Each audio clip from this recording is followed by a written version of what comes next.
शाम होने को आई थी, तो इसलिए कॉलेज का पूरा कैंपस लगभग खाली हो चुका था। लेकिन उसी कॉलेज की लाइब्रेरी में वह बेबसी से सुबकते हुए कह रही थी, मैं तुमसे मोहब्बत नहीं करती अहान, खुदा के लिए मुझे जाने दो। जोया ने अपनी लरजती पलकों पर उंगली नमी को अपने दुपट्टे की ओट में छुपाने की बेवश कोशिश करते हुए अपने दिल पर भारी पत्थर रखकर ये अल्फाज कहे थे, मगर सामने खड़े अहान शाह की आंखों का दहकता पारा कुछ और ही कहानी बयां कर रहा था। उस शख्स की काली आंखों में हमेशा जो एक ठहरा हुआ गहरा समंदर रहता था, आज उसमें जज्बातों का खौफनाक बवंडर उठ खड़ा हुआ था। अहान ने एक ही झटके में जोया की नर्म कलाई को अपनी सख्त मुट्ठी में भींचा और उसी किताबों की भारी अलमारी के सारे पीछे धकेल दिया। अलमारी के सख्त किनारे जोया की पीठ में चुभे तो उसके होंठों से दर्द की एक बेबस सिसकी निकल गई। मुझे बेवकूफ़ समझ रखा है तुमने, पागल हूँ मैं। इतने महीनों से हम दोनों के बीच मोहब्बत का जो रूहानी रिश्ता सांसें ले रहा था, क्या वो सब फरेब था जोया? आहान की आवाज़ में दबा हुआ अंगारा सा गुस्सा था और उसकी तपती सांसें जोया के चेहरे को छूकर झुलसा रही थीं। उसकी गर्दन की उभरी नसें और आंखों में गहरा गुस्सा देखकर जोया की रूह अंदर तक कांप उठी। उसने अपनी ज़िंदगी में इस शांत, शालीन और अदब वाले प्रोफेसर को इस कदर बेकाबू होते कभी नहीं देखा था। जवाब दो जोया, डैम इट। वह गुस्से से इस कदर दबी हुई भारी आवाज़ में गरजा कि जोया की सांसें हलक में ही अटक कर रह गईं। डर, बेबसी और आन को खो देने के अनकहे खौफ से जोया के आंसू टूटकर गालों पर ढलक आए। वह बस आंखें फाड़े सीने में सांसें रोके उसे बेबसी से देखे जा रही थी। सांस लो। आहान का लहजा अचानक बर्फ़ की तरह ठंडा और बेहद खतरनाक हो गया। जोया की सांस अब भी सीने की गहराइयों में फंसी हुई थी। सुनाई दे रहा है मैं क्या कह रहा हूँ? सांस लो, वरना मुझे बहुत अच्छी तरह आता है कि तुम्हारी सांसों को अपनी सांसों से कैसे बहाल किया जाता है।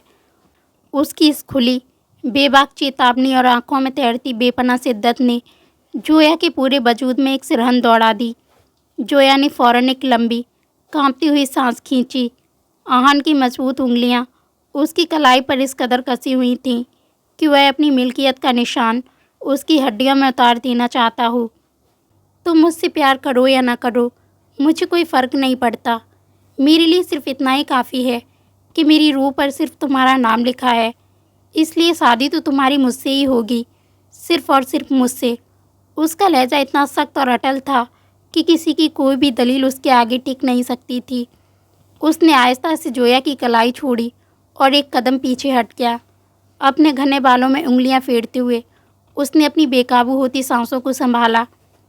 जोया के चेहरे पर बहते आंसुओं को देखकर आहान की आंखों का गुस्सा पल भर में पिघलकर मौन हो गया। वह दोबारा उसके करीब आया और अपने अंगूठे की पोर से जोया के गालों पर जमे आंसुओं को बेहद नजाकत और नरमी से पोंछ दिया। आई एम सॉरी, तुम्हें तकलीफ़ देना मेरा मकसद नहीं था जोया, लेकिन तुम्हारा यह बार बार का बेबुनियाद इनकार मुझे अंदर तक खाक कर देता है।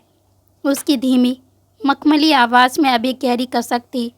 आप मुझे घर जाने दें प्लीज़। जोया ने अपने कांपते होंठों को भींचते हुए नजरें झुका लीं। चलो, मैं तुम्हें छोड़ देता हूँ। नहीं, मैं खुद चली जाऊँगी, आप रहने दें। जोया की इस इनकार पर आहान ने एक गहरी चेतावनी भरी सर्द निगाह उस पर डाली। उसकी आंखों का वह सख्त दबंग अंदाज ऐसा था जिसके आगे कोई दूसरा लफ्ज़ बोलने की जोया की हिम्मत न रही। उसने खामोशी से अपना बैग संभाला और उसके पीछे पीछे भारी कदमों से लाइब्रेरी से बाहर निकल आई। कॉलेज के मेन गेट पर आहान की बड़ी काले रंग की सेडान कार खड़ी थी। आहान ने आगे बढ़कर पैसेंजर साइड का दरवाज़ा खोला और उसके बैठने का इंतज़ार करने लगा। जोया बिना कोई बहस किए चुपचाप सीट पर बैठ गई। ड्राइविंग सीट संभालते ही आहान ने गाड़ी स्टार्ट की और मेन रोड पर रफ्तार से दौड़ा दी। सफ़र के दौरान कार के भीतर एक भारी घुटन भरा सन्नाटा पसरा हुआ था। आहान जब भी खपा होता था तो बिल्कुल खामोश हो जाता था और उसकी यही बेपरवाह खामोशी जोया के दिल को अंदर से छलनी कर देती थी। नाराज़ है मुझसे? जोया ने खिड़की से बाहर देखते हुए पूछा। आहान ने कोई जवाब नहीं दिया। स्टीयरिंग पर जमी उसकी मजबूत उंगलियां और विंड स्क्रीन पर टिकी उसकी सख्त निगाहें बता रही थीं कि उसने जोया को पूरी तरह नज़रअंदाज कर दिया है।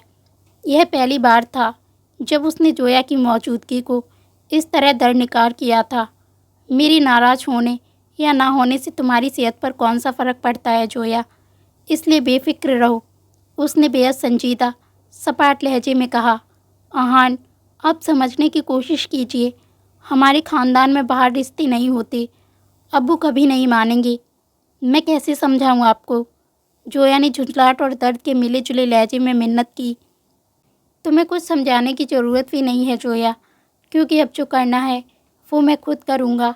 उसकी आवाज़ में ऐसा ठहराव था जिसने जोया के दिल में एक अनजाना खौफ पैदा कर दिया। अभी जोया कुछ और सोच पाती कि आहान ने गाड़ी उसके घर की संकरी गली में मोड़ दी और सीधे उसके घर के बरामदे के सामने लाकर ब्रेक लगा दिया। मुनव्वर साहब की पुरानी गाड़ी सर्विसिंग के लिए गैराज गई हुई थी, इसलिए बरामदा खाली था और आहान ने अपनी गाड़ी वहीं पार्क कर दी। बाहर आओ जोया, उसने सीट बेल्ट खोलते हुए हुक्म दिया। आप यहाँ क्यों आए हैं? खुदा के लिए वापस चले जाइए, घर में सब लोग मौजूद हैं। जोया के होश उड़ गए थे। आहान गाड़ी से उतरकर उसकी तरफ आया और दरवाज़ा खोलकर झुक गया। जोया, तुम खुद शरीफों की तरह बाहर आ रही हो या हाथ पकड़कर मैं तुम्हें अंदर ले चलूं? उसकी आंखों में जिद्दी तेवर को देखकर जोया को समझ आ गया कि इस शख्स से बहस करना खुद को आग में झोंकने जैसा है। वह कांपते पैरों से बाहर निकली। दिल की धड़कनें इतनी तेज़ थीं कि सीने की पसलियों को तोड़कर बाहर आने को बेताब थीं। जैसे ही वे दोनों मुख्य दरवाजे की तरफ बढ़े, आहान अचानक रुक गया। जोया अपने ही ख्यालों में उलझी हुई सीधे उसके मजबूत चौड़े सीने से जा टकराई। आहान के जिस्म की तपिश और परफ्यूम की तेज़ मदहोश कर देने वाली खुशबू ने जोया के सारे होश फाख्ता कर दिए। संभल कर, आहान ने बहुत हल्के से मुस्कुराते हुए उसके सिर पर हाथ रखा और फिर उसी संजीदगी के साथ लिविंग रूम का भारी पर्दा हटा दिया। अस्सलाम वालेकुम, आहान की आवाज़ पूरे कमरे में गूंज उठी। कमरे का मंजर देखकर जोया के पैरों तले से ज़मीन खिसक गई। सामने सोफे पर उसके वालिद मुनव्वर साहब के साथ साथ उसके फूफा, फुफेरा भाई फरहान और उसकी अम्मी बैठे हुए थे। चाय की प्यालियां मेज़ पर सजी थीं और माहौल में एक अजीब सी तनातनी पहले से मौजूद थी। फरहान की धूर्त निगाहें पहले जोया पर और फिर आहान के मजबूत वजूद पर पड़ी। वालेकुम अस्सलाम। अरे आहान बेटा, आप तशरीफ़ रखिए। मुनव्वर साहब ने हमेशा की तरह आहान को देखकर अपने चेहरे पर वही शराफत और मोहब्बत भरी मुस्कान सजा ली। माफ़ी चाहता हूँ अंकल, बिना इत्तला दिए इस वक्त आपके घर चला आया, लेकिन कुछ बातें ऐसी थीं जिन्हें कल पर टालना मेरे बस में नहीं था। आहान ने बड़े अदब से मुनव्वर साहब के सामने वाली सिंगल कुर्सी पर बैठते हुए कहा। अरे मुनव्वर भाई, कौन है ये साहब? जरा हम भी तो जाने कि आपकी बेटी के साथ कौन गैर मर्द घर तक चला आ रहा है। फूफा अबरन साहा ने अपनी तीखी तंजिया आवाज़ में जहर घोला। जोया के माथे पर ठंडे पसीने की बूंदें छलक आईं। आहान ने अपनी गहरी देखती निगाहें एक पल के लिए फरहान और अबरन साह के चेहरे पर डालीं और फिर सीधे मुनव्वर साहब की तरफ मुखातिब हुआ। उसकी ज़ुबान से जो अगला लफ्ज़ निकलने वाला था वो इस भरे कमरे में एक ऐसा धमाका करने वाला था जिसकी गूंज उन सबकी ज़िंदगी की तकदीरें बदलने वाली थी। कमरे में पसरे भारी सन्नाटे के बीच से आहान शेरवानी की नज़रें अबरन साह के जहरीले चेहरे से हटकर सीधे मुनव्वर साहब के संजीदा चेहरे पर जा टिकीं। उसके चेहरे पर ना कोई घबराहट थी, ना झिझक, सिर्फ एक चट्टान जैसा अटल आत्मविश्वास था। अंकल, मैं आपकी बेटी जोया का हाथ मांगने आया हूँ। आहान का लहजा इतना साफ, गहरा और पुरबकार था कि एक पल के लिए कमरे में मौजूद हर शख्स की सांसें हलक में अटक गईं। मैं आपसे इजाज़त चाहता हूँ कि कल मेरी अम्मी हमारे रिश्ते की रस्म पक्की करने आए। मुनव्वर साहब की आंखों में हैरानी का एक बवंडर उठा, लेकिन इससे पहले कि वे कोई जवाब दे पाते, अबरन साहब अपनी जगह से लगभग उछल पड़े। अरे मुनव्वर भाई, ये क्या तमाशा है? हम यहाँ अपने फरहान का रिश्ता लेकर आए हैं और एक गैर मर्द बीच में आकर अपना पासा उछाल रहा है। अबरन साह ने बदहवासी में हाथ नचाते हुए कड़कपन से कहा। आहान ने अपनी आंखों का रुख बड़ी सहूलियत से अबरन साह की तरफ मोड़ा। जनाब, आप इस रिश्ते को वापस ले जा सकते हैं, क्योंकि जो बात मुकम्मल होने ही नहीं वाली उस पर वक्त बर्बाद करना बेवकूफ़ी है। तुम्हारी हिम्मत कैसे हुई मेरे अब्बू से इस तरह बदतमीजी करने की। फरहान अपनी कुर्सी से उठ खड़ा हुआ। उसकी आंखों में हवस, लालच और बेबसी का मिला जुला गुस्सा खौल रहा था। वह गुस्से में आकर जोया की तरफ बढ़ा। जोया हमारे खानदान की लड़की है, ये सिर्फ हमारे घर की बहू बनेगी। इस बाहर वाले की इतनी मचाल कि ये हमारी घर की लड़की से निकाह करना चाहता है। फरहान ने जैसे ही जोया के करीब पहुंचने के लिए कदम और बढ़ाया, जोया डर के मारे 2 कदम पीछे हट गई। लेकिन इससे पहले कि फरहान का साया भी जोया को छू पाता, आहान का चौड़ा मजबूत वजूद एक फौलादी दीवार की तरह बीच में आ गया। अगर अपने पैरों पर चलकर इस घर से सलामत बाहर जाना चाहते हो तो अपने कदम यहीं रोक लो। आहान की आवाज़ इतनी सर्द थी कि पूरे कमरे का तापमान जैसे गिर गया। वरना वरना क्या कर लेगा तू? फरहान अपनी हदें भूल बैठा और उसने आहान के कॉलर पर झपट्टा मारा। उस एक पल में जोया के सीने से चीख फिसलते फिसलते बची। आहान शेरवानी को छूने की जुर्रत कोई अपने होश हवास में नहीं कर सकता था। आहान ने अपनी पलकों को हल्का सा झुकाकर अपने कॉलर पर पड़े हाथ को देखा और फिर उसकी आंखों में देखते अंगारे उतर आई। अगले ही सेकंड आहान की फौलादी उंगलियों ने फरहान की कलाई को अपनी गिरफ्त में ले लिया। उसने कलाई को इस बेरहमी से मरोड़ा कि फरहान की रीढ़ की हड्डी तक में कपकपी दौड़ गई और वह दर्द से चीख पड़ा। आ छोड़, हाथ तोड़ देगा क्या? फरहान घुटनों के बल झुकने लगा। हाय अल्लाह, मेरे बच्चे का बाजू तोड़ दिया इस दरिंदे ने। मुनव्वर भाई, कुछ करिए, इससे कुछ कहिए। सबीना बेगम घबराहट से चीखी। आहान बेटा, छोड़ दो उसका हाथ, यह हमारा घर है, मुनव्वर साहब ने भारी आवाज़ में कहा। आहान ने अपने ओंठ खींचे, लेकिन उसकी पकड़ ढीली नहीं हुई। जोया ने कांपते हुए आहान के करीब आकर उसकी बाह को आहिस्ता से छुआ। आहान, प्लीज छोड़ दीजिए इन्हें, मेरी खातिर, जोया ने बेहद धीमी लरजती हुई आवाज़ में कहा। जोया की नरम उंगलियों के स्पर्श और उसकी आवाज़ के जादू ने आहान के खौलते हुए खून पर जैसे ठंडे पानी का काम किया। उसने एक ही झटके में फरहान को परे धकेला। फरहान अपनी कलाई सहलाता हुआ लड़खड़ाकर पीछे गिरा। निकल जाओ यहाँ से, इससे पहले कि मेरा बचा खुचा सब्र भी जवाब दे जाए, आहान ने तल्ख लहजे में कहा। अवरन शाह और सबीना बेगम अपने बेटे फरहान को घसीटते हुए, बड़बड़ाते और धमकियाँ देते हुए घर की दहलीज लांघ गई। उनके जाने के बाद कमरे में सिर्फ भारी सांसों की आवाज़ गूंज रही थी। मुनव्वर साहब ने एक गहरी सांस ली। जोया बेटा, अंदर जाओ और आहान के लिए पानी लाओ।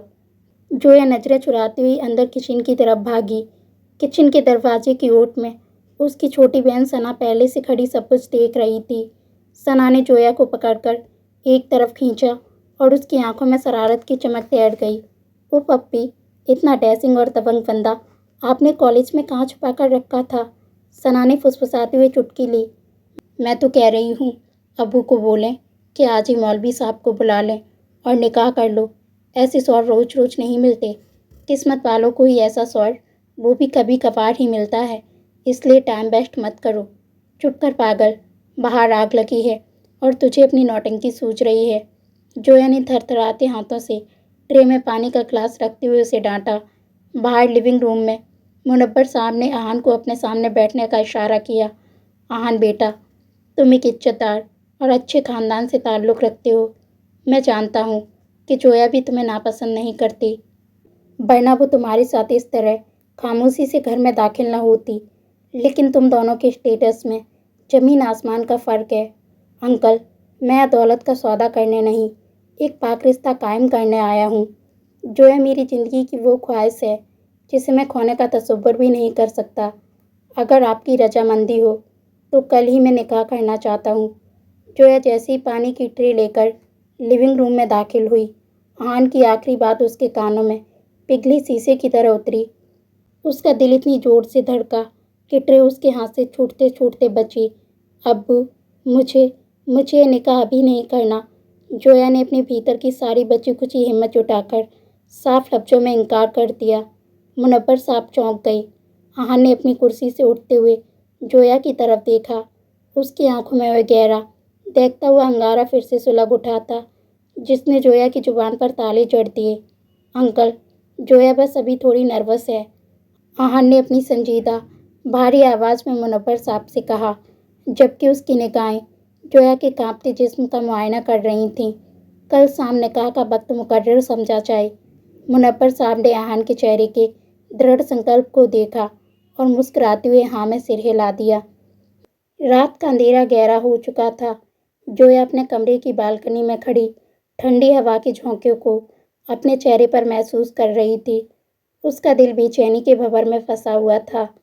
वह जानती थी कि आहान से निकाह का मतलब सिर्फ एक शादी नहीं, बल्कि उस भयानक साजिश के मुंह में कूदना था जिससे वह आहान को बचाना चाहती थी। तभी उसके फ़ोन की स्क्रीन जल उठी। स्क्रीन पर एक अनजान नंबर चमक रहा था, वही नंबर जिसकी एक कॉल ने जोया की रातों की नींद हराम कर रखी थी। जोया ने कांपती उंगलियों से कॉल रिसीव कर फ़ोन को कान से लगाया। तुम्हें मना किया था ना कि आहान से दूर रहना। दूसरी तरफ से एक तीखी, सर्द और जहरीली आवाज़ उभरी। कल अगर निकाह के बोल तुम्हारी जुबान से निकले तो समझ लेना कि तुम अपने हाथों से आहान शेरवानी का कफन सिल रही हो। उस अनजान औरत की सर्द, जहरीली आवाज़ कानों के पर्दे चीरती हुई जोया की रूह तक उतर गई। फ़ोन की स्क्रीन बंद हो चुकी थी, मगर कमरे में उस खौफनाक धमकी की गूंज अब भी सन्नाटे को कपा रही थी। जोया की कांपती उंगलियों से फ़ोन छूटकर कालीन पर गिर पड़ा। वह अपने सूखे होठों को भींचे ठंडी हवा के झोंकों के बीच बालकनी की रेलिंग को कसकर पकड़कर खड़ी रह गई। आहान से वह बेपनाह मोहब्बत करती थी, इतनी मोहब्बत कि उसकी एक मुस्कान पर अपनी पूरी हस्ती निसार कर दे। लेकिन उसी आहान की जिंदगी पर मंडराता यह अदृश्य साया जोया के कलेजे को छल्ली कर रहा था। वह इस शादी को रोकना चाहती थी, सिर्फ और सिर्फ आहान को महफूज रखने के लिए। रात का हर पैर जोया ने जागकर अपनी बेबसी पर आंसू बहाते हुए काटा। अगली सुबह सूरज की पहली किरण के साथ ही घर में हलचल शुरू हो गई थी। मुनव्वर साहब ने निकाह की सादगी भरी तैयारियों के लिए दफ्तर से छुट्टी ले रखी थी। सना पूरे घर को गेंदे के फूलों और चमकीली लड़ियों से सजाने में जुटी थी। पूरा माहौल एक खुशगवार जश्न की चादर ओढ़ रहा था, मगर जोया का दिल किसी गहरे कुएं में डूबता जा रहा था। दोपहर के वक्त जब जोया लिविंग रूम के पर्दे ठीक कर रही थी, तभी उसके फ़ोन पर कॉलेज के ऑफिशियल नंबर से कॉल आने लगी। जोया ने कांपते हाथों से कॉल उठाई। मिस जोया, आज बिना किसी इत्तला के कॉलेज से गैर हाजिरी रहने की वजह जान सकता हूँ। दूसरी तरफ से आन की वही संजीदा और रौबदार आवाज़ आई।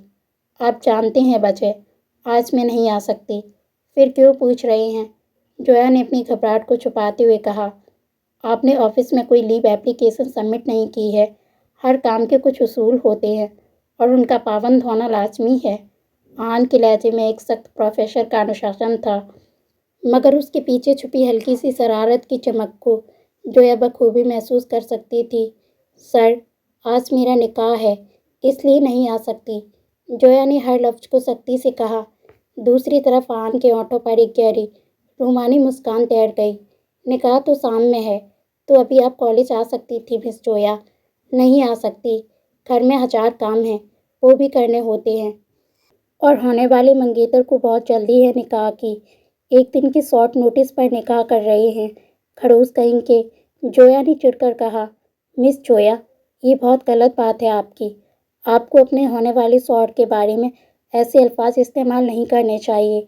आहान ने बड़ी संजीदगी से नाटक करते हुए सीधे सपाट लहजे में कहा। जबरदस्ती का शौहर जोया के मुंह से बेसाख्ता निकला। आहान का लहजा अचानक बदल गया। उसमें वह देखती हुई बेबाक शिद्दत लौट आई जो जोया की धड़कनों को बढ़ा देती थी। जोया, तुम्हें मेरा इश्क जबरदस्ती का सौदा लगता है? जबरदस्ती का हो या रजामंदी का, तुम्हारा हमसफ़र तो अब मैं ही बनूंगा। अच्छे से तैयार हो जाना, आज की शाम मुकम्मल तौर पर तुम मेरी होने वाली हो। इससे पहले कि जोया कुछ कह पाती, आहान ने कॉल काट दी। शाम ढलते ही घर में मेहमानों की चहल पहल बढ़ गई। मुनव्वर साहब ने अपने कुछ बेहद करीबी दोस्तों और रिश्तेदारों को ही बुलाया था। गोल्डन जरीदार लहंगे और जालीदार घूंघट की ओट में सजी जोया जब कमरे में बैठी तो उसका पूरा वजूद बर्फ़ की तरह ठंडा पड़ रहा था। जोया सिद्दीकी बिनते मुनव्वर सिद्दीकी, आपका निकाह आन शेरवानी बल जावेद शेरवानी से 50 लाख रुपए हक मेहर तय पाया है। क्या आपको ये निकाह कबूल है? मौलवी साहब के इस सवाल पर जोया की सांसें जैसे सीने में ही अटक गईं। उसके कानों में वही धमकी गूंज रही थी। अगर तुमने निकाह कबूल किया तो तुम आन का कफन सिल रही होगी। मौलवी साहब ने जब दूसरी बार वही सवाल दोहराया तो मुनव्वर साहब ने जोया के कांपते सिर पर हिम्मत बढ़ाने के लिए अपना हाथ रखा। अपने पिता के उस भरोसे और आन की बेपनाह चाहत के आगे जोया की सारी दीवारें ढह गईं। उसने लरजते होंठों से 3 बार कहा, कबूल है, कबूल है, कबूल है। दुआ के लिए हाथ उठे और बाहर से आन की वही बुलंद मर्दाना आवाज़ में कबूल है गूंज उठी। बधाइयों का शोर, गुलाबों की महक और सना की चहकती आवाज़ ने माहौल को भर दिया। आन के साथ उसकी सौतेली माँ फरीदा बेगम भी आई थीं। उन्होंने कमरे में आकर जोया का माथा चूमा और एक ऐसी बनावटी मुस्कान दी जिसकी गहराई में छुपी नफरत को सिर्फ जोया ही पढ़ सकी। मेहमानों के जाने और रस्मों के ख़त्म होने के बाद जोया अपने कमरे में तन्हा बैठी थी। तभी दरवाजे पर हल्की सी दस्तक हुई और रहान अंदर दाखिल हुआ। अगर कुछ पलों की इजाज़त हो तो मैं अपनी शरीके हयात से बात कर लूँ। रहान ने दरवाजे पर खड़ी सना से बड़े अदब से पूछा। सना ने मुस्कुराते हुए शरारत से आंख मारी। अरे जीजा जी, अब तो ये पूरी की पूरी आपकी हैं, जितना मर्जी बात कीजिए। और सना ने बाहर निकलते हुए कमरे का दरवाज़ा बंद कर दिया। कमरे में अचानक एकदम घोंटू नशीला सन्नाटा छा गया। आन ने शेरवानी की आस्तीनें ऊपर चढ़ाईं और धीमे सधे कदमों से जोया की तरफ बढ़ा। जोया की नज़रें अपनी गोद में रखे कांपते हाथों पर टिकी थीं। इतना घबरा क्यों रही हो जोया? आन ने बिल्कुल उसके करीब आकर बेड के किनारे पर बैठते हुए पूछा। उसकी काली आंखें जोया के घूंघट के पार उसके हर हाव-भाव का मुआयना कर रही थी। कुछ नहीं, जोया ने नजरें चुराईं। मुझसे आंखें मिलाओ जोया। हान का लहजा धीमा मगर हुक्मराना था। उसने अपनी उंगलियों की पोरों से जोया की ठुड्डी को ऊपर उठाया। सुबह तुम्हारा फ़ोन बिजी क्यों आ रहा था और मेरा फ़ोन क्यों काटा तुमने? वो कॉलेज की एक सहेली थी। जोया ने झूठ बोला। जोया, तुम मुझसे झूठ नहीं बोल सकती। आहान ने बिना कोई मोहलत दिए अपनी एक फौलादी बाँ जोया की पतली कमर के गिर्द लपेटी और एक ही झटके में उसे अपनी तरफ खींच लिया। जोया का सीना आहान के चौड़े सख्त सीने से जा टकराया। आहान के बदन की गर्मी, उसके कॉलोन की तीखी खुशबू और उसकी भारी सांसों की तपिश ने जोया के होश पाकता कर दिए। उसकी उंगलियां जोया की कमर पर और कस गईं, जैसे वह उसकी रूह पर अपनी मिल्कियत की मोहर लगा रहा हो। याद रखना जोया, अगर तुमने मुझसे कुछ भी छुपाने की कोशिश की तो मैं बर्दाश्त नहीं करूँगा। आहान ने जोया के कानों के पास झुककर अपनी गर्म सांस छोड़ी। उसके होंठों का हल्का सा स्पर्श जोया की गर्दन पर हुआ तो जोया के जिस्म में बिजली की एक लकीर सी दौड़ गई। आहान, प्लीज़ पीछे हटिए। जोया ने उसके सीने पर अपनी हथेलियां टिकाकर उसे रोकना चाहा, मगर उसकी अपनी आवाज़ लड़खड़ा गई। अभी तो मैंने शुरुआत भी नहीं की और तुम्हारी सांसें उखड़ने लगीं। आहान ने एक दिलकश मधुस मुस्कान के साथ उसके रुखसार पर अपने दहकते होंठ रख दिए। जोया का पूरा चेहरा हया और खौफ के मिले जुले रंग में सुर्ख लाल हो गया। आहान ने बहुत नजाकत से अपने होंठ पीछे हटाए और उसके कान में सरगोशी की। बहुत जल्द रुखसती करवाकर तुम्हें इस हवेली से ले जाऊंगा। अब मुझसे ये दूरी सही नहीं जाती मिसेज आहान शेरवानी। वह एक गहरा सांस लेकर कमरे से बाहर निकल गया, मगर अपने पीछे जोया के दिल में इश्क की दहकती आग और आने वाली तूफान का गहरा खौफ छोड़ गया। कमरे का दरवाज़ा बंद होने के बाद भी जोया की गर्दन पर आहान के गर्म लबों का तपता हुआ एहसास अंगारों की तरह दहक रहा था। वह अपने सीने पर हाथ रखे देर तक उसी जगह बुत बनी खड़ी रही जहाँ कुछ लम्हे पहले आहान की मर्दाना खुशबू और उसके वजूद की तपिश ने उसके होश छीन लिए थे। निकाह की मोहर तो लग चुकी थी, मगर दिल के किसी कोने में छुपाए अनजाना खौफ अब भी जोया की रूह को कपा रहा था।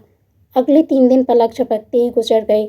कॉलेज में हर कोई जोया को निकाह की मुबारकबाद दे रहा था, लेकिन उन 3 दिनों में आहान एक बार भी कॉलेज नहीं आया। जोया की बेचैन आंखें हर घंटी बजने पर स्टार रूम के दरवाजे की तरफ उठती, मगर आहान की गैर मौजूदगी उसके दिल में अजीब सी वीरानी भर देती।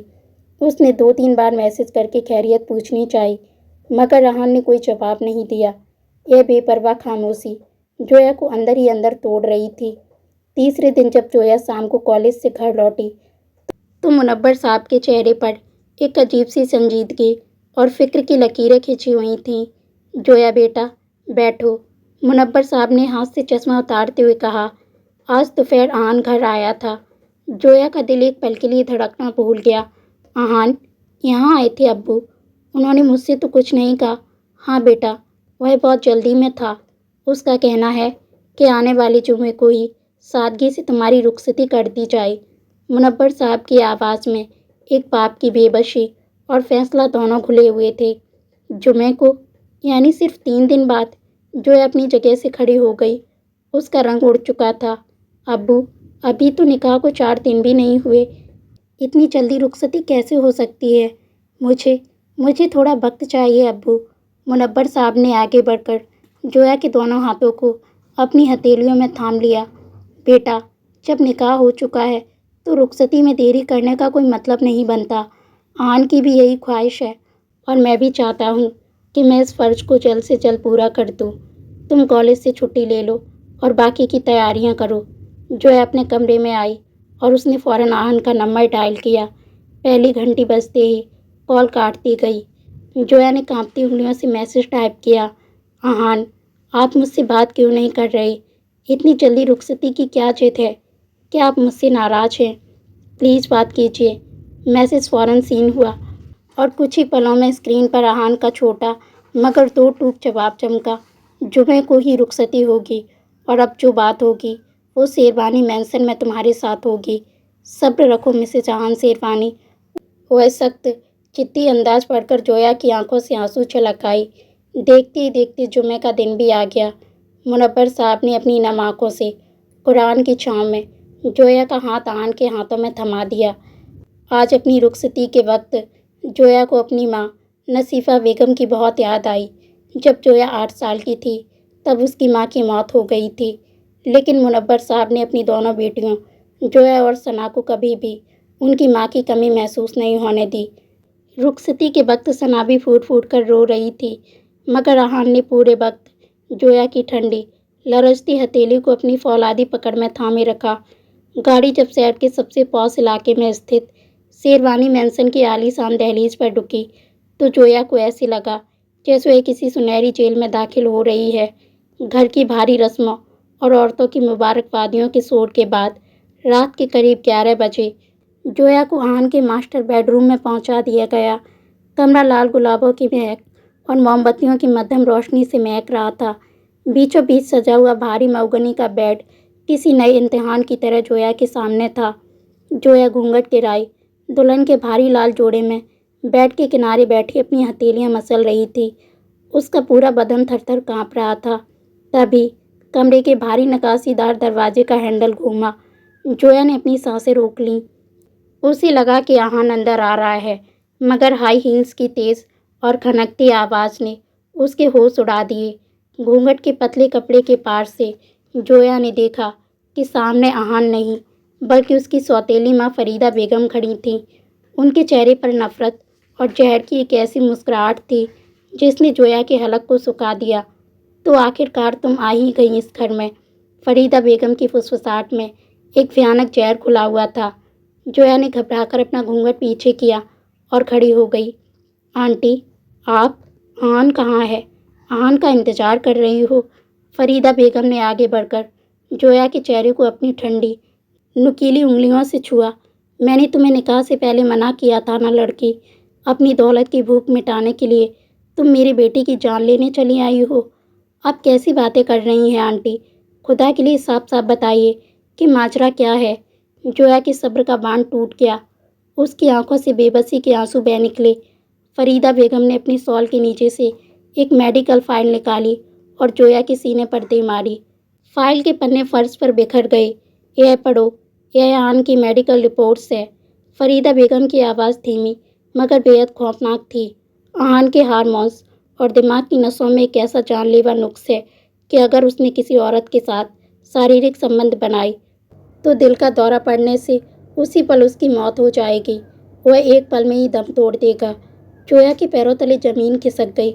उसने कांपते हाथों से रिपोर्ट का एक पन्ना उठाया। उस पर आहान का नाम और सील लगी हुई थी।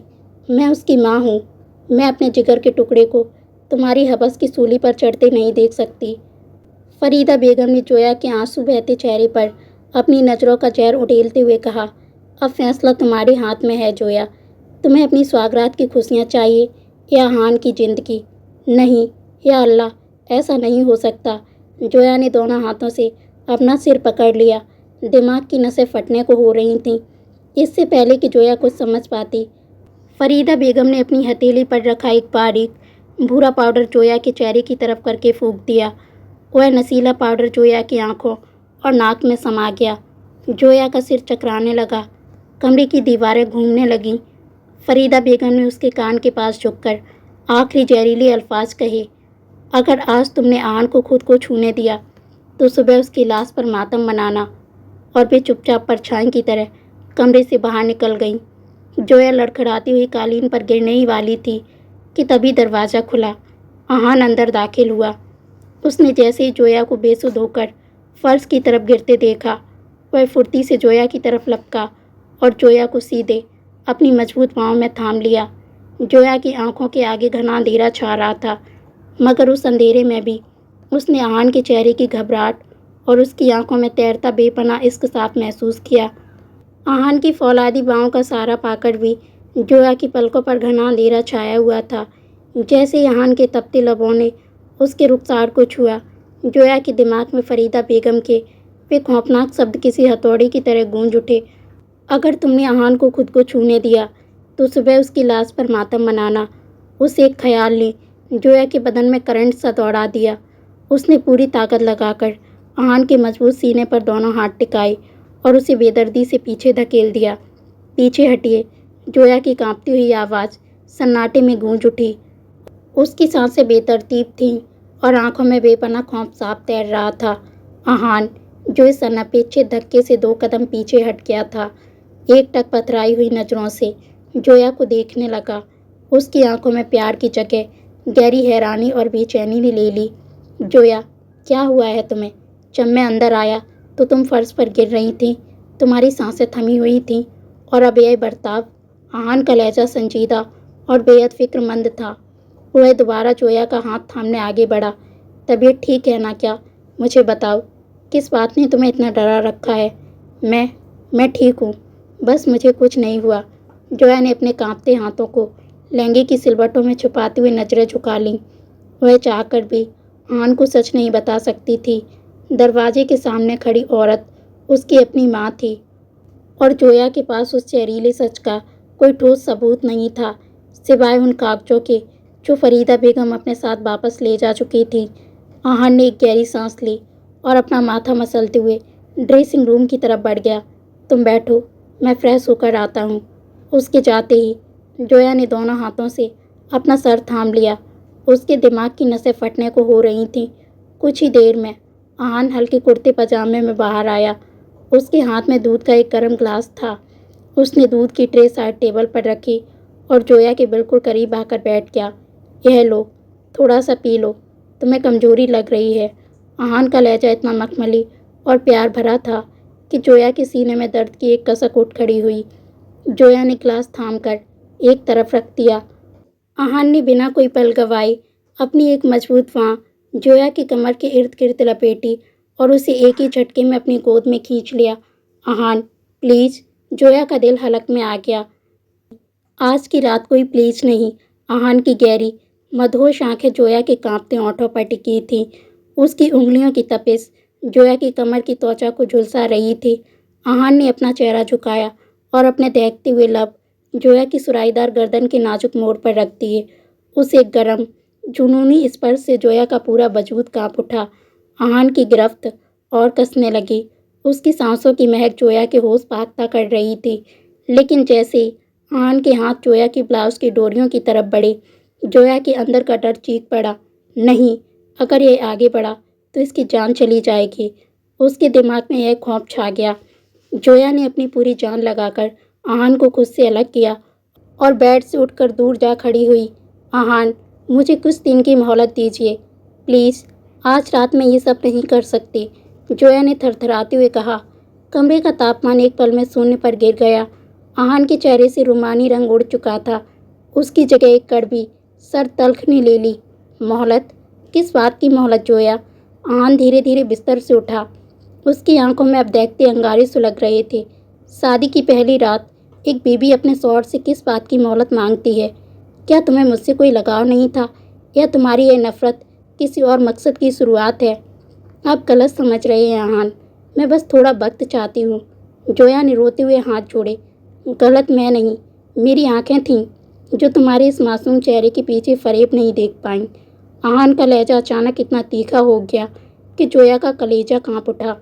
उसने अपनी जेब से फ़ोन निकाला और स्क्रीन पर एक ऑडियो प्ले करके जोया के मुंह पर उछाल दी। फ़ोन के स्पीकर से एक जानी पहचानी लेकिन जोया की अपनी ही आवाज़ जैसी एक जहरीली बातचीत गूंजने लगी।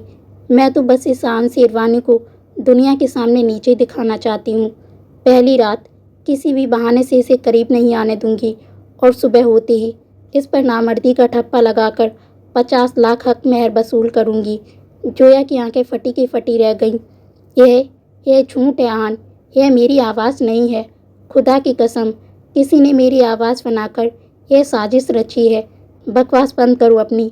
आन इस कदर गरजा कि कमरे के शीशे झंझना उठे। उसने जोया के दोनों कंधों को अपनी लोहे जैसी उंगलियों में जकड़कर बुरी तरह झंझोड़ दिया। मैंने अपनी माँ की हर बात को नज़रअंदाज करके तुमसे निकाह किया और तुम मुझे इस हद तक जलील करने का मंसूबा बनाकर इस घर में आई थी। मैंने कभी नहीं सोचा था। आहान, मेरी बात सुनिए, मैं मर सकती हूँ मगर आपके बारे में ऐसा सोच भी नहीं सकती। जोया फूट फूट कर रोने लगी। उसके आंसू आहान के कुर्ते पर गिर रहे थे। आहान ने एक झटके में जोया को बिस्तर पर पीछे धकेल दिया। दूर रहो मुझसे। अगर 50 लाख का ही शौक था तो सीधे मांग लेती। अपने इस जिस्म और पाक रिश्ते का सौदा करने की ज़रूरत नहीं थी। सुबह की पहली किरण के साथ तुम्हें तुम्हारी आज़ादी और वो दौलत मिल जाएगी, लेकिन अब इस कमरे में मेरे सामने आने की जुर्रत मत करना। आहान ने गुस्से में रूम का भारी दरवाज़ा धड़ाम से बंद कर दिया। जोया फर्श पर घुटनों के बल गिर पड़ी। वह बंद दरवाजे को पीटती रही, गिड़गिड़ाती रही, मगर अंदर से सिर्फ एक भारी दम घोंटू सन्नाटा लौट कर आया। रात के तीसरे पहर जब आहान कमरे में वापस आया और खामोशी से बैठ के एक कोने पर पीठ फेर कर लेट गया, तो जोया अपनी सारी हिचकिचाहट और बेबसी भुलाकर उसके पीछे जा लेटी। उसने कांपते हाथों से आहान की चौड़ी पीठ को अपने सीने से लगा लिया और उसके कुर्ते में अपना चेहरा छुपाकर सिसक उठी। पीछे हट जाओ जोया, मैं इंसान हूँ, कोई पत्थर नहीं। आहान की आवाज़ भारी और टूटी हुई थी। आप चाहे जो सजा दें आहान, मगर मुझे खुद से दूर मत कीजिए। मैं आपकी हूँ, सिर्फ आपकी। जोया ने उसके कंधे पर अपने लब टिका दिए। आहान ने एक लंबी बेचैन सांस ली। उसने जोया को अपनी तरफ खींचा, उसके भीगे गालों को पोंछा और उसे अपने सीने की पनाह में समेट लिया। उस रात कोई जिस्मानी मिलन तो नहीं हुआ, मगर एक अनकहे दर्द और बेबसी के बीच दोनों ने सुबह का इंतजार किया। अगली सुबह जब आहान वलीमे की तैयारियों के सिलसिले में बाहर गया तो जोया डाइनिंग टेबल पर पानी का जग रखने आई। तभी फरीदा बेगम अपनी चालाक तंजिया मुस्कान के साथ उसके करीब आकर खड़ी हो गई। सुना है रात को कमरे में बड़ा ड्रामा हुआ?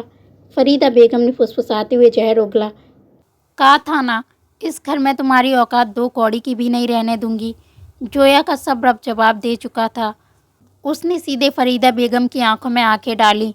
आंटी, आप जैसी औरत को माँ कहते हुए भी मुझे शर्म आती है, जो अपनी ही बेटी की खुशियों को निगलने वाली एक डायन बन चुकी है। जोया, पीछे से आहान की शेर जैसी दहाड़ गूंजी।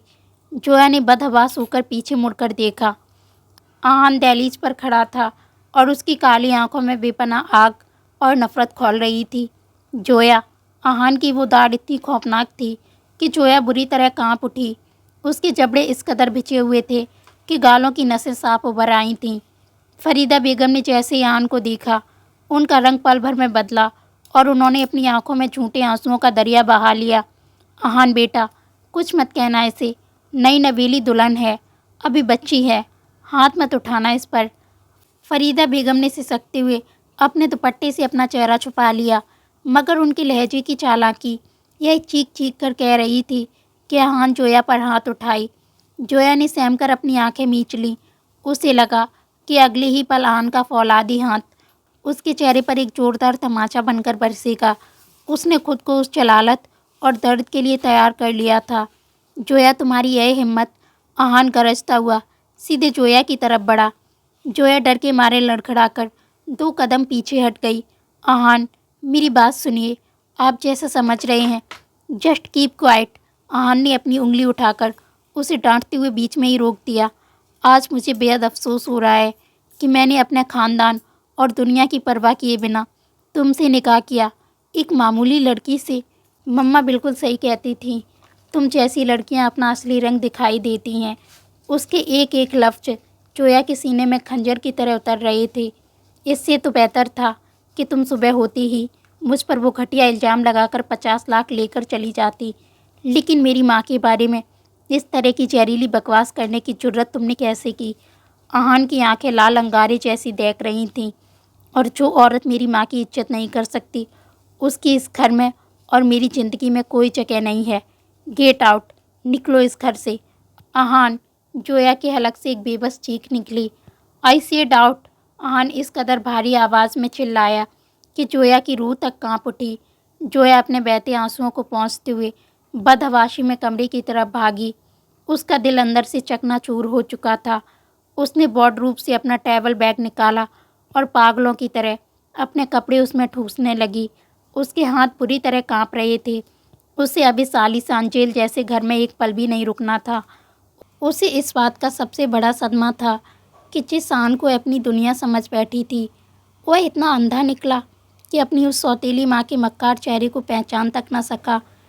जैसे ही जोया ने बैग की जिप बंद की और कमरे के दरवाजे की तरफ कदम बढ़ाए, दरवाज़ा खुला और आहान अंदर दाखिल हुआ। उसने पीछे से दरवाज़ा बंद किया और दीवार से टेक लगाकर खड़ा हो गया।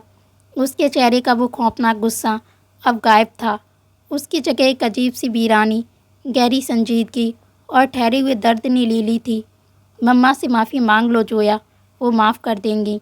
आहान ने बिल्कुल सपाट, ठहरे हुए लहजे में कहा। कभी नहीं मांगूंगी, जोया ने अपनी सूजी हुई लाल आंखों से आहान को घूरते हुए कहा। वो एक चालबाज औरत हैं जो आपको मुझसे दूर करना चाहती हैं। आप समझते क्यों नहीं आहान, वो आपकी सगी माँ नहीं है। जानता हूँ, सब जानता हूँ मैं। आहान ने धीमे से अपनी आंखें मूंदी और एक बहुत भारी सांस छोड़ी। फिर भी कह रहा हूँ, मम्मा से माफ़ी मांग लो। जोया के हाथ से बैग छूटकर कालीन पर गिर पड़ा। वह एकटक आहान के चेहरे को देखती रह गई। आप सब जानते हैं? हाँ जोया, मैं हर एक सच जानता हूँ। आहान धीरे धीरे कदमों से चलकर जोया के बिल्कुल करीब आया। उसने अपने दोनों हाथ जोया के कांपते कंधे पर रखे। मैं सिर्फ 3 साल का था जब उन्होंने मुझे अपनी गोद में लिया था। वो मेरे वालिद से बेपनाह मोहब्बत करती थी, इसलिए एक 3 साल के बच्चे के बाप से शादी करने को तैयार हो गई। आहान की आवाज़ में बरसों का दबा हुआ दर्द पिघलकर बहने लगा। शुरू में सब कुछ बहुत खूबसूरत था, लेकिन जब मम्मा का अपना सगा बेटा रूहान पैदा हुआ तो उनके अंदर सौतेली माँ जाग उठी। वो मुझ में और रूहान में फ़र्क करने लगी। जब मैं जवानी की दहलीज पर पहुंचा तो अब्बू ने ख़ानदान के उसूलों के तहत पूरी जायदाद मेरे नाम कर दी और रूहान को बहुत कम हिस्सा मिला। इस बात ने मम्मा के दिमाग में जहर भर दिया। आहान की आंखों में दर्द की नमी तैर गई। उन्होंने पहले अब्बू पर जादू टोने और गलत दवाइयों का इस्तेमाल किया, जिससे अब्बू का इंतकाल हो गया। फिर वही सब उन्होंने मुझ पर आजमाना शुरू किया। एक वक्त ऐसा आया था जब मैं डिप्रेशन और पागलपन की हद तक पहुंच गया था। मेरी फूफी ने मुझे संभाला और मेरा रूहानी इलाज करवाया। जोया ने अपने दोनों हाथों से अपना मुंह दबा लिया। उसकी आंखों से बेतहाशा आंसू बह रहे थे। लेकिन खुदा का इंसाफ देखो जोया, उन्हीं दिनों मम्मा का कोई तंत्र मंत्र और गलत अमला उल्टा पड़ गया और उनका अपना सगा बेटा रूहान एक सड़क हादसे में इस दुनिया से चला गया। आहान ने जोया के आंसू पोंछते हुए कहा। उस सदमे ने मम्मा का मानसिक संतुलन बिगाड़ दिया। वो एक साइकोलॉजिकल पेशेंट हैं जोया, वो मानसिक रोगी हैं। तो वो ऑडियो और वो मेडिकल रिपोर्ट्स, क्या आप उस रिपोर्ट के बारे में जानते हैं? जोया ने हिचकिचाते हुए पूछा। हाँ, मैं सब जानता हूँ। वो सब मम्मा का रचा हुआ फरेब था। आहान ने जोया का चेहरा अपने दोनों हाथों के प्याले में भर लिया। वो नहीं चाहती थी कि इस घर में कोई बहू आए और मेरी औलाद इस जायदाद की वारिस बने। वो झूठी ऑडियो उन्होंने ही एआई की मदद से बनवाकर मुझे भेजी थी और वो फर्जी रिपोर्ट्स भी उन्होंने ही तुम्हें डराने के लिए तैयार करवाई थी। ताकि तुम मुझसे दूर रहो। और आप यह सब जानते हुए भी मुझे डांट रहे थे। जोया ने रोते हुए आहान के सीने पर अपनी मुट्ठियां मारी। आपको अंदाज़ा भी है कि रात भर मैं किस दुख में चली हूँ। मुझे लगा कि अगर मैंने आपको छुआ तो आपकी जान चली जाएगी। अगर मैं बाहर मम्मा के सामने तुम पर गुस्सा ना करता तो वो कोई और ख़तरनाक जानलेवा साजिश रच देती तुम्हें मुझसे दूर रखने के लिए। इसलिए मुझे वो सब करना पड़ा जोया। इससे पहले कि जोया कुछ और बोल पाती, आहान ने बिना कोई मोहलत दिए जोया को अपनी फौलादी बाहों के घेरे में कस लिया। उसने जोया के पूरे वजूद को अपने तपते सीने में भींच लिया। मुझे अपनी ज़िंदगी से ज़्यादा तुम्हारी हिफाजत की फ़िक्र थी जोया। जोया ने अपने दोनों हाथ आहान की गर्दन के इर्द गिर्द कस दिए और उसके सीने में अपना चेहरा छुपाकर फूट फूट कर रो पड़ी। आहान ने उसके बालों को चूमा, उसके आंसुओं को अपने होठों से समेटा और उसके माथे पर अपने लब टिका दिए। आहान, आपने निकाह के दिन मुझसे पूछा था कि मेरा फ़ोन बिजी क्यों था और मैंने आपका फ़ोन क्यों काटा था, क्योंकि उस दिन मेरे फ़ोन पर आंटी का ही फ़ोन आ रहा था और उन्होंने मुझे धमकी दी थी कि मैं आपसे निकाह ना करूं। और सिर्फ उसी दिन नहीं, आंटी मुझे अक्सर फ़ोन किया करती थी और हर बार मुझे निकाह ना करने की धमकी देती थी और कहती थी कि अगर मैंने आपको इस बारे में कुछ भी बताया तो आप जिंदा नहीं बचेंगे। इसलिए मैंने आपको उस दिन फ़ोन के बारे में कुछ नहीं बताया। वह आहान के सीने से लगे हुए सुबक सुबक कर बोली। उसके आंसू आहान की शर्ट को भिगो रहे थे। जोया, मुझे सब पता है, तुम्हें मुझे कोई सफाई देने की ज़रूरत नहीं है। उसने जोया की पीठ को बड़े प्यार से सहलाते हुए कहा। चलो अब बाहर चलकर मम्मा से बात करते हैं। आहान ने बहुत नरमी से कहा। वो जैसे भी हैं, बीमार हैं और हमारे बड़ों की जगह हैं। आहान की इस शराफत और सब्र के आगे जोया ने अपना सिर झुका दिया। वे दोनों बाहर आए और जोया ने फ़रीदा बेगम के पास आकर शालीनता से माफ़ी मांग ली। फ़रीदा बेगम की आंखों में हार और शर्मिंदगी साफ देखी जा सकती थी। शाम को शेरवानी मैंसन के लॉन में वलीमे का शानदार जश्न आयोजित किया गया। दूधिया रोशनी, मोगरों के फूलों की महक और शहर के रसूखदार लोगों की मौजूदगी ने माहौल को दिलकश बना दिया था। जोया गहरे मरून और सुनहरे कामदानी लहंगे में क़यामत लग रही थी, जबकि ब्लैक टक्सीडो में आहान का रौबदार अंदाज हर किसी की निगाहें खींच रहा था। पूरे वक्त आहान ने जोया की नरम हथेली को अपनी मजबूत पकड़ में थामे रखा, जैसे वह दुनिया को बता रहा हो कि यह औरत सिर्फ़ और सिर्फ उसकी मिल्कियत है। रात के सन्नाटे में जब सभी मेहमान रुखसत हो गए तो आहान जोया को लेकर अपने बेडरूम में लौटा।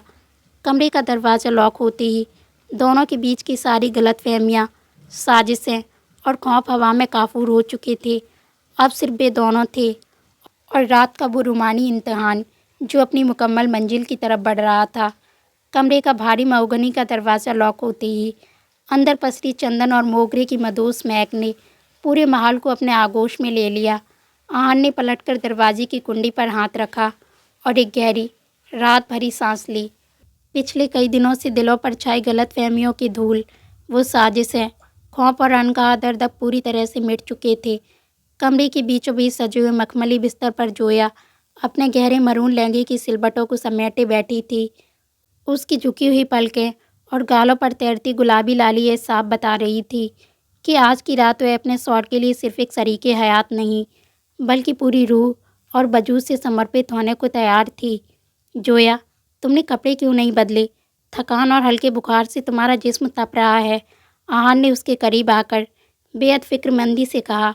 जोया ने आहिस्ता से अपनी आंखें उठाईं और हल्की सी शोक नाराज़गी से आहान को देखा। अजीब शौहर हैं आप भी।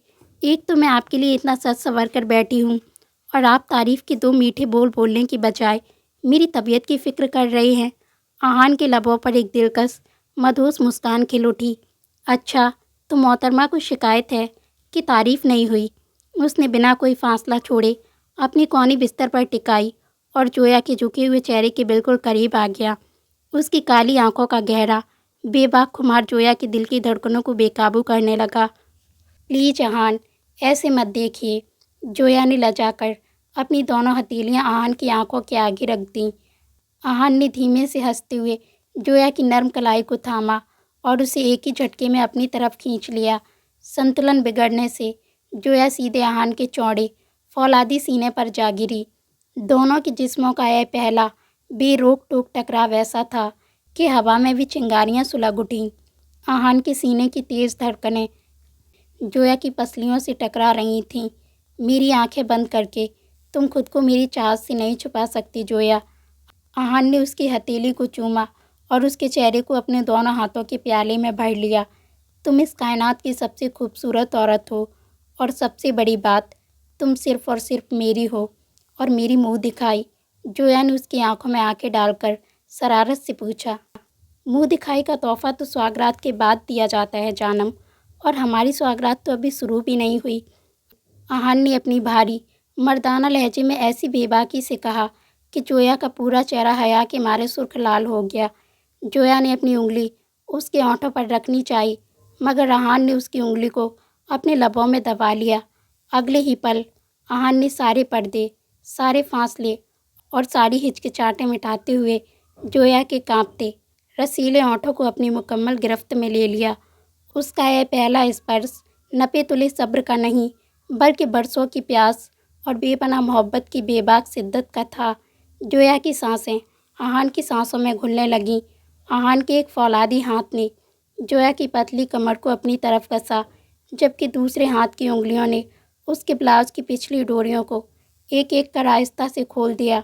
डोरियों के खुलते ही आहान की तपती उंगलियों का स्पर्श जोया की नरम मखमली त्वचा पर रेंगने लगा। जोया के मुंह से बेसाख्ता एक सिसकी निकली और उसने आहान के घने बालों में अपनी उंगलियां फंसाकर उसे अपने और करीब खींच लिया। कमरे के मध्यम लैंप की रोशनी में दोनों के साये एक हो चुके थे। आहान का भारी मर्दाना वजूद अब जोया पर पूरी तरह झुक चुका था। उसने अपने दहकते लबों को जोया के कान की लौ से सरकाते हुए उसकी गर्दन के नाजुक मोड़ पर टिका दिया। आहान की हर एक सांस जोया की नसों में आग की तरह दौड़ रही थी। उसकी फौलादी पकड़ जोया की पतली कमर और उसकी नाजुक धड़कनों पर इतनी बेबाक और हकदार थी कि जोया का रोम रोम उसके समर्पण में डूबने लगा। आहान, जोया की हाँफती हुई आवाज़ में एक गहरा नशा और बेबसी थी। कहा था ना जोया, जब मैं अपना हक लूँगा तो तुम्हारी सांसों पर भी सिर्फ मेरा नाम दर्ज होगा। आहान ने उसकी आंखों में उतरते बेपनाह इश्क को देखते हुए सरगोशी की। उसने जोया के लहंगे की भारी चुनरी को बिस्तर से नीचे गिरा दिया। कमरे के लैंप की मध्यम सुनहरी रोशनी में दोनों के बदन एक दूसरे की तपिश में पिघल रहे थे। आहान के लबों ने जोया के लबों को फिर से अपनी जुनूनी गिरफ्त में ले लिया। इस बार यह मिलन सिर्फ दो शरीरों का नहीं, बल्कि दो रूहों का एक संपूर्ण मुकम्मल संगम था। सदियों की प्यास, वो अनकहा दर्द और वो साजिशों के सारे कांटे उस रात मोहब्बत की दहकती बारिश में बहकर भस्म हो गए। उस रात उन दोनों के बीच ना कोई डर था, न कोई साजिश और ना ही कोई मजबूरी। आहान की हर सांस, हर स्पर्श और हर हरकत जोया को इस बात का यकीन दिला रही थी कि वह दुनिया की सबसे महफूज और चाही गई औरत है। मोहब्बत की इस दहकती बारिश में दोनों ने अपने अतीत के सारे जख्मों को हमेशा के लिए मिटा दिया और एक दूसरे के वजूद में हमेशा के लिए समा गए। अगली सुबह जब खिड़की के पर्दों से छनकर सूरज की पहली सुनहरी किरण बिस्तर पर फैली तो जोया की आंख खुली। उसका पूरा बदन एक मीठे खुशनुमा दर्द और गहरी थकावट से चूर था। उसने देखा कि वह आहान के चौड़े खुले सीने पर अपना सिर रखे सो रही थी और आहान की एक मजबूत बाँह उसकी कमर को अपने हिसार में लिए हुए थी।